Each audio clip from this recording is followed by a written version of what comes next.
వరంగల్ ఖమ్మం పట్టభద్రుల ఎమ్మెల్సీ ఉప ఎన్నికల కౌంటింగ్ వద్ద రచ్చ మొదలైంది. బీఆర్ఎస్ అభ్యర్థి రాకేష్ రెడ్డి కౌంటింగ్ ప్రక్రియపై అభ్యంతరాలు వ్యక్తం చేస్తున్నారు.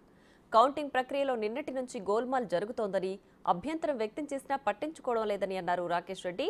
మూడవ రౌండ్ కౌంటింగ్ నుంచి అనుమానం ఉందని, ఎన్నికల ఫలితాలు తారుమారు చేస్తే కౌంటింగ్ బైకాట్ చేస్తామని హెచ్చరించారు. ఎన్నికల సంఘం స్పందించి 1000 ఓట్లతో పాటు ప్రతి టేబుల్ వద్ద ఓట్లలో ఉన్న అభ్యంతరాలు తీర్చాలని కోరారు. రౌండ్ 3 మా గ్రీవెన్సెస్ అన్ని అడ్రస్ చేయకుండా మీరు కౌంటింగ్ పోతే మేము ఆ కౌంటింగ్ బాయ్కాట్ చేస్తాం. మాకు అవసరం లేదు. ఎట్టి పరిస్థితుల్లో మీ బాధ్యత. రాష్ట్ర ఎన్నికల సంఘాన్ని కూడా మేము అప్పీల్ చేస్తున్నాం. నేను ఒక అభ్యర్థిగా అప్పీల్ చేస్తున్నా.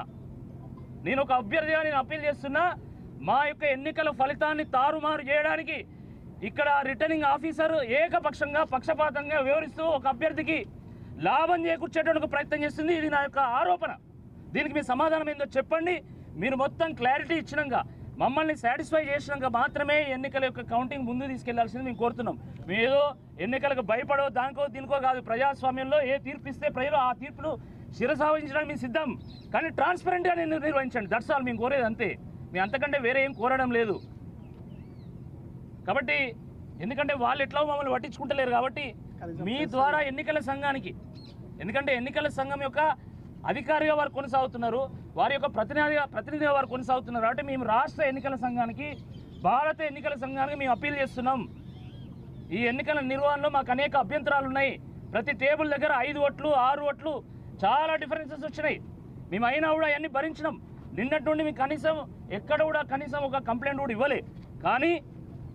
కానీ ఈరోజు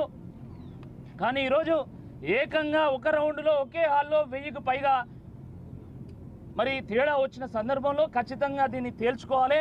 లేకపోతే ఇది మరి ముందుకి ఇంకా తీవ్ర రూపం దాల్చి ఎన్నికల ఫలితాన్ని తారుమారు చేసేటువంటి అవకాశం ఉందనే ఉద్దేశంతో మాత్రమే మేము ముందుకు వచ్చినాం. కాబట్టి మేము ఎన్నికల సంఘాన్ని అప్పీల్ చేస్తున్నాం. దయచేసి మాకు సమాధానం చెప్పండి. ఇదే రిటర్నింగ్ ఆఫీసర్ వారి యొక్క గది ముందు నేను వేచి చూస్తా. ఇక ఇదే విషయమై కాంగ్రెస్ అభ్యర్థి తీన్మార్ మల్లన్న కౌంటర్ ఇచ్చారు. పట్టభద్రుల ఎమ్మెల్సీ ఉప ఎన్నికల్లో గట్టే అవకాశాలు లేనందున అధికారులపై ఆరోపణలు చేస్తున్నారని అన్నారు. కేటీఆర్ 100 కోట్లు ఖర్చు పెట్టి పట్టభద్రుల ఎన్నికల్లో గెలవాలని ప్రయత్నించారని అన్నారు. బీఆర్ఎస్ నాయకుల తీరు చూస్తుంటే ఓటమిని ఒప్పుకున్నట్లు కనిపిస్తోందని అన్నారు మల్లన్న. అధికార పక్షంలో ఉన్న మాకంటే ముందు, అధికారుల కంటే ముందు తెలుసుకున్నటువంటి బీఆర్ఎస్ పార్టీ ఈ పట్టభద్రుల ఎమ్మెల్సీ ఎన్నికల్లో గట్టెక్కే పరిస్థితి లేదని, కౌంటింగ్ హాల్ నుంచి ఉత్త చేతులతో పోవడం ఎందుకని అధికారుల మీద మన్నుబోసిపోయే కార్యక్రమం చేస్తూ ఉన్నారు.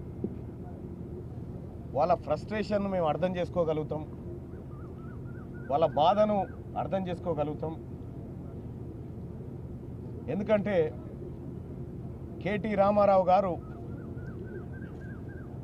100 కోట్ల రూపాయలు పెట్టి పట్టభద్రుల ఎమ్మెల్సీ ఎన్నికల్లో అక్రమంగా గెలుపొందాలని చేసినటువంటి ప్రయత్నం, గతంలో మాదిరిగా బోగస్ ఓట్లను నమోదు చేయించి తద్వారానైనా లబ్ధి పొందాలనేటువంటి ఒక కుతంత్రం, అధికార పార్టీ అభ్యర్థిగా ఉన్నటువంటి నా పైన అనేక బురదలు జల్లి గెలవాలనుకున్నటువంటి అన్ని ప్రయత్నాలు వెడిసి కొట్టి ఇవాళ పట్టభద్రుల ఎమ్మెల్సీ ఎన్నికల్లో పట్టు కోల్పోయి ఇవాళ తెలంగాణ రాష్ట్రంలో ఒక సామెత ఉంటుంది.